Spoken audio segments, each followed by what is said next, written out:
Kay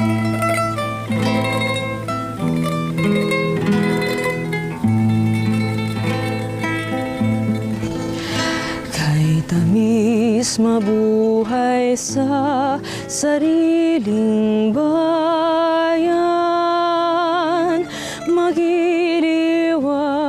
lahat sa halik ng araw. Sa walang bayang ina at pagsinta.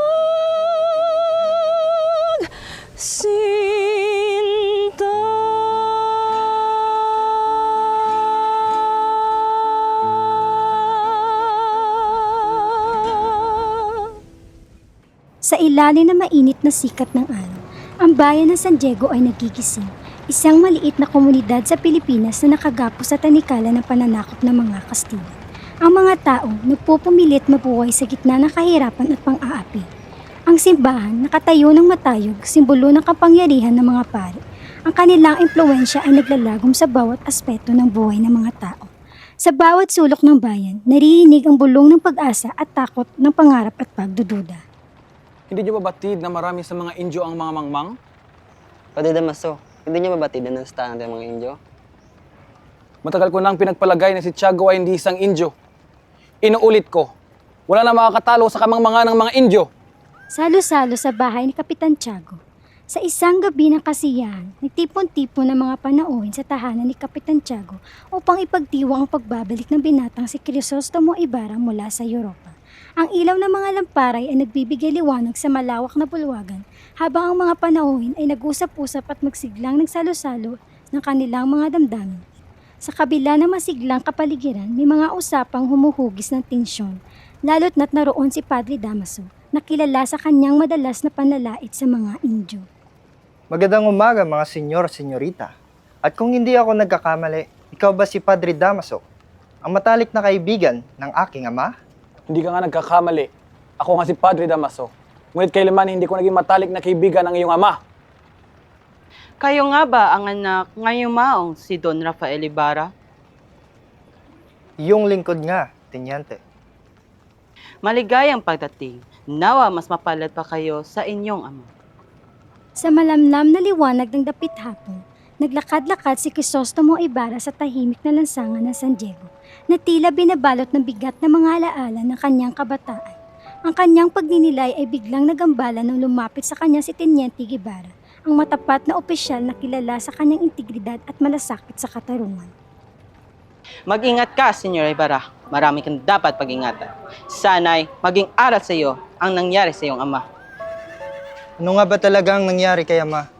Ang tanging alam ko, siya'y namatay sa bilangguan. Ang iyong ama, si Don Rafael, ay isang mabuting tao. Subalit, dahil sa kanyang pagiging matuwid at landa ng pagundina sa mga maling gawain ng ilang mga kapangyarihan. Siya ay nakaroon ng mga kaaway. Isang araw, nakaroon ng alitan ng iyong ama at isang taga-singil ng buwis. Ang taga-singil na iyon ay aksidenteng namatay matapos siyang itulak ng iyong ama upang ipagtanggol ang isang bata. Ipinahayag ito ng mga paring kura bilang kasalanan laban sa simbahan. Ang hatol ay pagkukulong, ngunit sa loob ng bilanggungan, siya ay inusig at pinahirapan hanggang sa bawian ng buhay. Sa kanilang pag-uusap, binalikan ni Crisostomo ang mga aninong matagal nang nais limutin. Ibinunyag ni Teniente Guevara ang madilim na katotohanan tungkol sa kanyang ama, si Don Rafael Ibarra, na tinuring na kalaban ng mga simbahan at pamahalaan dahil sa isang insidenteng ipinako sa kanya. Isang inosenteng pagtatanggol sa bata at aksidenteng pagkamatay ng isang taga-singil ng buwis ang naging dahilan ng kanyang pagbagsak. Ang kanyang amay ikinulong at inabuso sa isang sistemang bulok hanggang sa mamatay sa loob ng bilangguan. Ang kwento ni Teniente ay nag-iwan ng katahimikan, ngunit sa puso ni Crisostomo sumiksik ang galit at determinasyon na itama ang mga kamalian at labanan ang katiwalian. Sa liwanag ng sumisikat ng araw, ang tahimik na bayan ng San Diego ay tila nagising sa muling pagdating ni Crisostomo Ibarra. Isang binatang matagal na wala ngunit hindi kailanman nakalimutan. Ang kanyang mga hakbang patungo sa tahanan ni Maria Clara ay puno ng pananabik, kasabay ng bahagyang kaba sa muling pagkikita ng dalagang matagal nang nilalaman ng kanyang puso. Sa pagbukas ng pinto, sinalubong siya ni Tia Isabel na may ngiting nag-uumapaw sa tuwa. Magandang umaga, Iho. Narito ka na pala. Hantayin mo at tatawagin ko si Maria Clara. Habang nakatayo si Ibarra sa harap ng tahanan, ang bawat detalye ng paligid ay nagbalik ng mga alaala, mga masasayang tagpo ng kabataan, mga ngiti at mga halakhak na tila sariwa pa rin sa kanyang alaala. Sa bawat hininga, daman niya ang bango ng mga bulaklak sa hardin.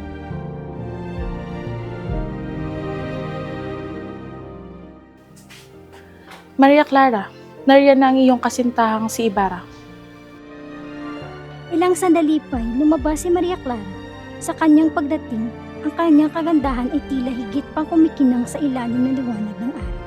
Sa bawat kilos ng dalaga, damang-dama ang banayad na kahinhinan at kariktan na lalong nagpatibok sa puso ni Ibarra.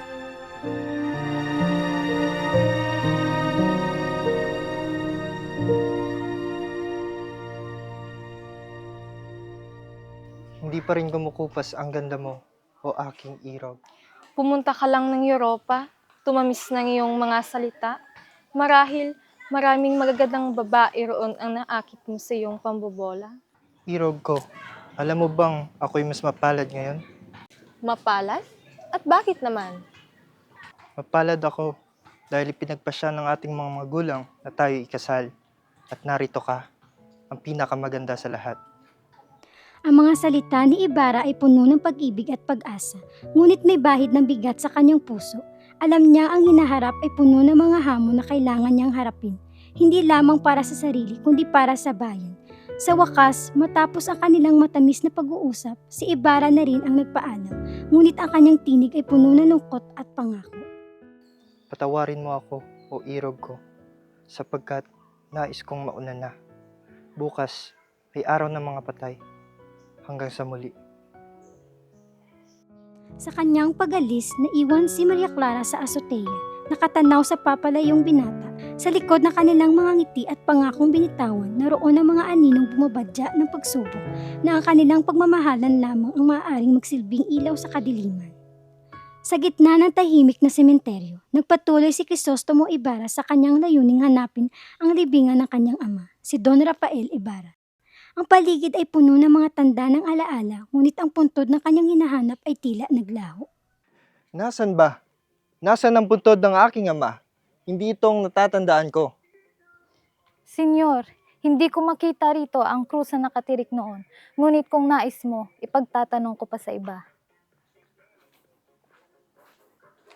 Alam mo ba kung nasaan ang malaking krus na iyon? Ang krus na itinirik sa libingan ng aking ama. Ang malaking krus na iyon, sinunog na iyon, senyor. Sinunog? Bakit niyo ginawa yon? Wala akong magawa, senyor. Pinagutusan lamang ako. At ang kanyang bangkay? Anong ginawa niyo sa bangkay ng aking ama? Sabi po sa akin na malaking kura na dalhin ito sa libingan ng mga inchik. At ginawa mo naman, sinunod mo ang utos niya. Huwag po kayo magalit, senyor. Mabigat po ang bangkay kaya itinapon ko ito sa ilog. Parang kidlat ang mga salitang iyon sa pandinig ni Ibarra. Ang galit at hinagpis ay nag-alab sa kanyang dibdib. Hindi niya mapaniwalaan ang kawalang galang na ginawa sa bangkay ng kanyang ama. Isang tao na buong buhay na naglingkod ng may dangal at karangalan. Lumakad si Crisostomo, punong-puno ng puot at lungkot. Sa kanyang paglalakad, sa di kalayuan ay nakita niya si Padre Salvi, ang kura na tila walang pakialam sa mga nangyayari. Ang galit ni Ibarra ay umabot na sa sukdulan at isang iglap nilapitan niya ito at sinunggaban. Ikaw ang may kagagawan nito. Ikaw ang nag-utos na lapastanganin ng libingan ng aking ama. Paano mo nagawa ang ganitong kalapastanganan? Senyor Ibarra, maghinay-hinay ka. Ako ay isang lingkod ng Diyos. Hindi ko alam ang sinasabi. Huwag kang magkaila. Alam ko na ikaw ang nag-utos na alisin ang malaking krus at dalhin ang kanyang bangkay sa libingan ng mga inchek. Sa anong dahilan? Anong kasalanan niya? Upang lapastanganin maging sa kanyang kamatayan. Senyor Ibarra, ang mga ginagawa ko ay para lamang sa kabutihan ng lahat. Hindi ikaw ang maaaring humusga sa akin. Ngunit ang mga salitang iyon ay lalo pang nagpaalab ng galit ni Ibarra. Nanginig ang kanyang mga kamao, ngunit sa kabila ng kanyang damdamin, alam niyang ang karahasan ay hindi magdadala ng hustisya. Sa huli, binitawan niya si Padre Salvi at tumalikod. Ang kanyang mga hakbang ay mabigat, ngunit ang kanyang isip ay puno ng paninibugho at paghihiganti. Habang lumalakad si Ibarra palayo, isang panata ang nabuo sa kanyang puso. Ang itama ang mga kamalian at ibalik ang dangal na kanyang pamilya, kahit gaano kahirap o kahit ano pa ang magiging kapalit. Sa hapon ng kampanaryo, ang magkapatid na sina Basilio at Crispin ay patuloy sa kanilang gawain sa ilalim ng bigat ng utos ng simbahan. Ang tunog ng kampana ay tumatago sa tahimik na bayan, ngunit ang kanilang mga puso'y puno ng takot at pangamba. Magpahinga muna tayo, Crispin. Nakakapagod ng trabaho natin ngayong gabi. Magkano ba yung kita mo ngayong buwan, kuya? 2 piso lang. Kuya, iniisip ko, paano ko mababayaran yung 2 unsa na yung sabi niya ninakaw ko? Ngunit wala talaga akong ninakaw, kuya. Kung malaman ito ni inay, natatakot akong magalit siya o baka masaktan siya ng iba. Sa kanilang pag-uusap, dumating ang sakristan mayor. Ang bigat na kanyang hakbang at ang bagsik ng kanyang muka ay nagdulot ng kaba sa magkapatid. Basilio, mali ang pagtunog mo ng kampana. Dahil doon, may munta kang 2 piso. 2 piso, senyor? Maliit na nga yung sweldo ko. Tapos may multa pa. At ikaw naman, Crispin. Hindi ka maaring umuwi hanggat hindi mo na ibabalik ang ninakaw mong 2 onsa. Ngunit, senyor, wala po akong ninakaw. Wala po akong kinuha sa sinuman. Magsisinungaling ka pa? Huwag ka nang magtakang lokohin pa ako, Crispin. Kuya, tulong! Kuya! Hindi na hinintay ng sakristan mayor ang paliwanag ng bata. Kinaladkad niya si Crispin at sa kabila ng pagtanggi ng sakristan ay kanyang pinaghahampas ng patpat. Ang sigaw ni Crispin ay tumusok sa puso ni Basilio, ngunit wala siyang magawa upang tulungan ang kapatid. Sa gitna ng kaguluhan at pananakit ng sakristan mayor kay Crispin, nangangatog ang kanyang mga kamay sa takot, ngunit pinilit niyang maging matapang alang-alang sa kanyang nakababatang kapatid. Habang si Crispin ay naiwan sa kamay ng malupit na sakristan mayor, si Basilio ay nagtagumpay na makatakas. Ngunit sa bawat takbang palayo ng kampanaryo, ang kanyang puso ay napupuno ng pag-alala at sakit para sa kapatid na naiwan. Sa isang payak na dampa sa nayo ng San Diego, isang mapagmahal na ina ang tahimik at abala sa kusina. Si Sisa, kilala sa kanyang walang hangganang pagmamahal sa kanyang mga anak, ay magsigasig na naghahanda ng pagkain. Sa kabila ng hirap ng buhay, nanatili siyang positibo. Umaasa na ang simpleng pagkain na ito ay magbigay ng saya kina Crispin at Basilio, na kasalukuyang naglilingkod sa kumbento bilang mga sakristan. Habang iniisip niya ang kalagayan ng kanyang mga anak, dumating ang kanyang asawa, si Pedro, na madalas lasing at walang malasakit sa kanyang pamilya, ay pumasok ng walang paalam. Ang bigat na kanyang yabag ay tila sumasalamin sa kanyang pagiging pabaya. Wala ba dyan makakain? Bilisan mo at nagugutom ako. Kanina pa ako naghahanap ng pagkain dito.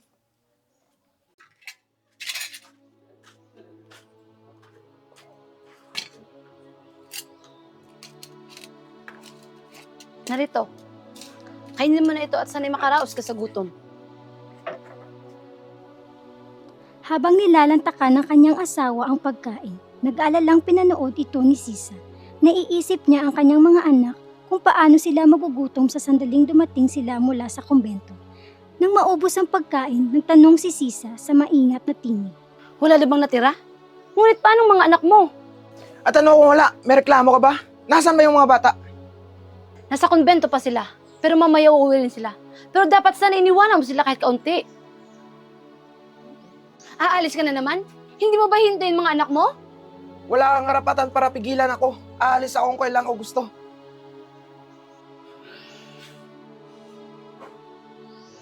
Tuluyang lumabas ng bahay si Pedro. Iniwang mag-isa si Sisa.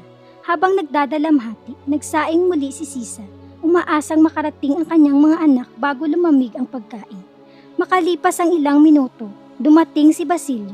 Ngunit sa halip na saya ang hatid nito, napansin niyang sugatan at tila balisa ang kanyang anak. Basilio, bakit ikaw lang mag-isa? Nasaan ang kapatid mo? At bakit may sugat ka?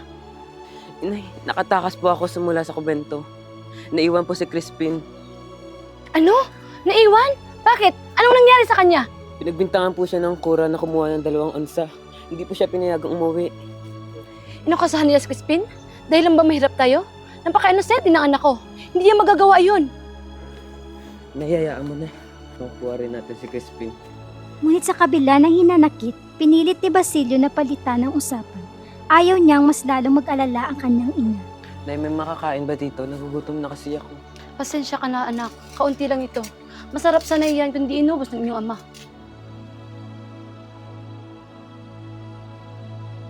Kinaumagahan, nagpasya si Sisa na tumungo sa kumbento. Umaasa siyang maipapaliwanag ng kura ang nangyari kay Crispin. Bitbit niya ang isang basket na puno ng prutas at gulay. Nagbabaka sakaling ito'y makatulong upang maibsan ang galit ng kura. Ngunit sa pintuan pa lamang ay hinarang na siya ng isang utusan. Para saan iyan, Ale? Para sa kura, nais ko lamang siyang makausap. May sakit ang kura ngayon. Tungkol saan ba ito? Hindi pa kasi umuwi ang anak kong si Crispin. Nais ko lamang malaman ang kanyang kalagayan. Ikaw pala ang ina ng 2 batang magnanakaw? Sa mga salitang iyon, parang gumuho ang mundo ni Sisa. Tumakbo siya palayo, umiiyak at litong-lito. Hindi niya matanggap na may ganoong paratang laban sa kanyang anak. Sa kanyang pagtakbo, sinulubong siya ng mga gwardiya sibil. Pilit siyang pinapaperma upang aminin ang mga ninakaw na kanyang anak. Dahil sa hindi niya pagsuko, ikinulong si Sisa. Sa madilim na piitan, ang kanyang isipan ay unting-unting naglaho. Patuloy niyang iniisip ang kanyang mga anak. At ang kanyang puso ay tuluyang humigay sa labis na dalamhati.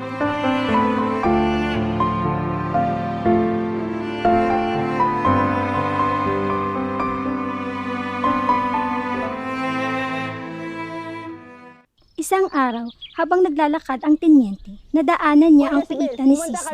Naawa ito sa kanya at inutos na siya'y palayain.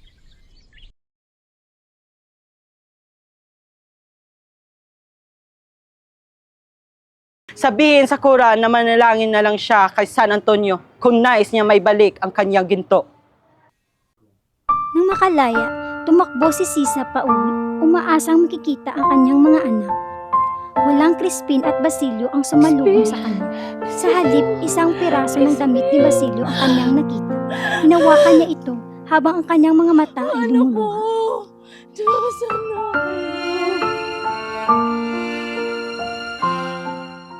Si Sisa, ang ulirang ina na naging simbolo ng walang hangganang pagmamahal, ay tuluyang nabaliw sa kawalan ng katarungan.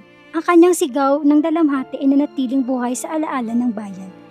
Isang paalala ng kalupitan ng lipunan sa mga inosente at mahihirap.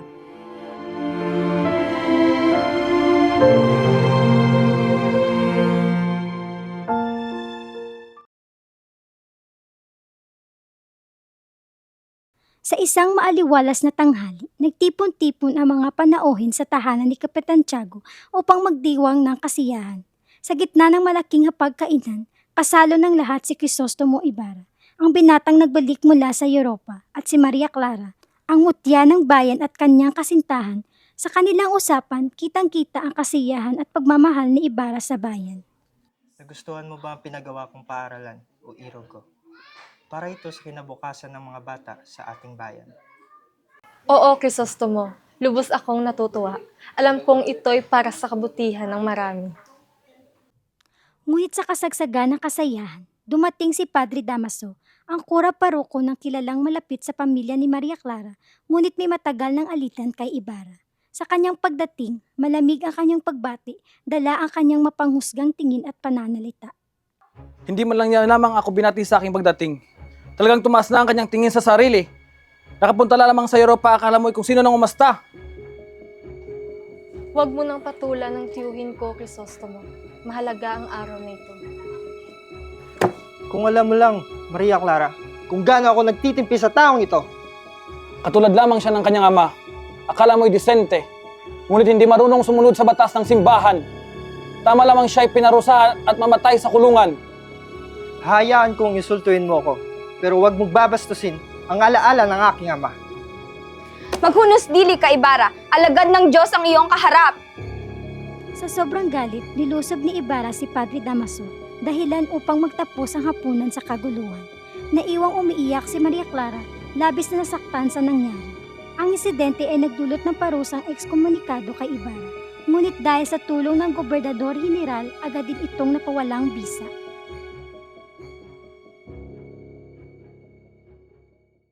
Samantala, sa lansangan ng bayan, naririnig ni Doña Consolacion ang pag-awit ng baliw na si Sisa mula sa lansangan. Sa labis na pagkadismaya, ipinatawag niya ito sa Gwardiya Sibil. Pilit na pinasayaw ni Doña Consolacion si Sisa. Ngunit sa kabila ng pangungutya at insulto, nanatili itong tahimik. Sa galit, dinuro-duro niya si Sisa ng baston. Sa kabila ng lahat, nanatiling walang imik si Sisa. Pilit pa rin niya iniisip ang kanyang mga anak.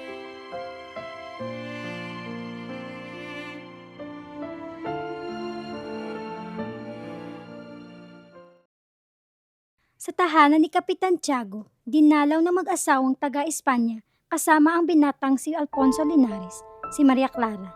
Ang kanyang kagandahan at tinhin ay nakatawag pansin sa binatang Kastila.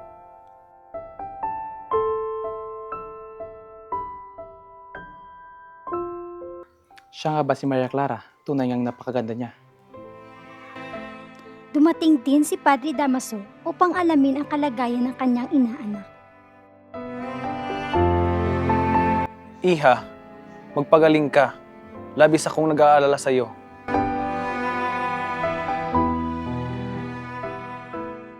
Dumating si Elias sa bahay ni Ibarra upang balaan ito sa nalalapit na panganib. Ipinahayag ni Elias na ang mga gwardiya sibil ay naghahanap na sa kanya at hindi na siya ligtas sa kanyang mga kalaban. Sa kanyang pag-iimpake, nahuli siya ng gwardiya sibil. Sa kalaunan, nakatakas din siya sa tulong ni Elias. Lihim na nakipagkita si Ibarra kay Maria Clara upang magpaalam. Ang kanilang pag-uusap ay puno ng kalungkutan at pagnanais ng isang mas maliwanag na kinabukasan. Ngunit alam nilang hindi na nila muling madarama ang init ng isa't isa. Hinuhuli na ako ng mga gwardiya sibil. Mabuti na lang mga tinulungan ako ni Elias. Crisostomo, patawarin mo ako. Ang kalaban mo, si Padre Damaso, ang tunay kong ama. Huwag kang humingi ng tawad. Ako nga ang dapat magpasalamat sa iyo. Bukas, ay aalis na ako. Ngunit sana'y alalahanin mo, mahal kita.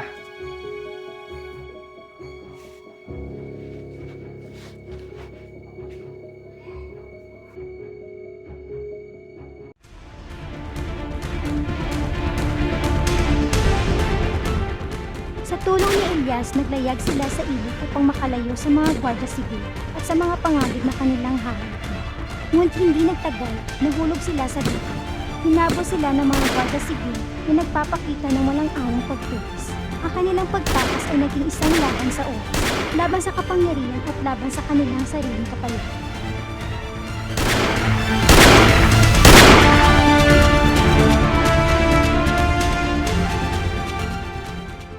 Ilang araw ang lumipas, natagpuan ng mga tao ang dalawang hinding makilalang bangkay sa kagubatan.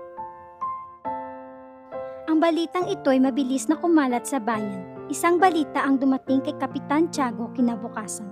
Pumunta ang Kapitan General dala ang pahayagang nagbabalita ng pagkamatay ni Ibarra. Isinalaysay dito na may natagpo ang dalawang hindi na makilalang bangkay sa kagubatan. Sa pagkabasa nito, biglang gumuho ang mundo ni Maria Clara.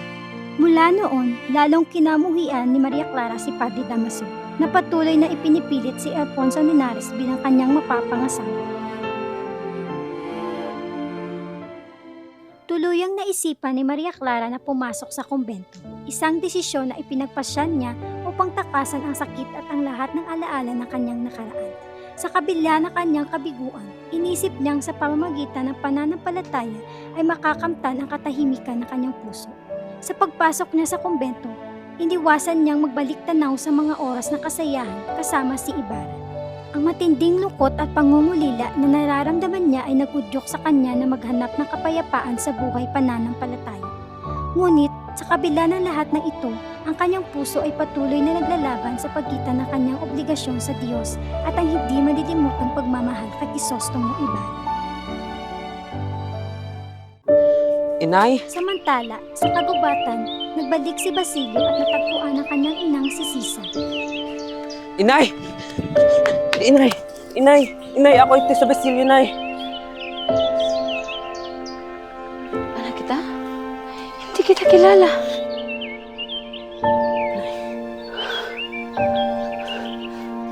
Basilio. Ako to.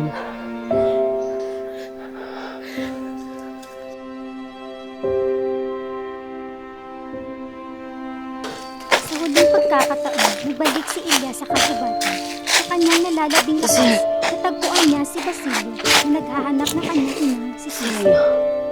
Basilio, pares na para tayo magbabimbang. Sunugin mo ang aming mga bangkay ng akin ng iyong ina. Hukayin mo ang kayamanan sa lupa. At gamitin mo ito para sa iyong mga pangarap.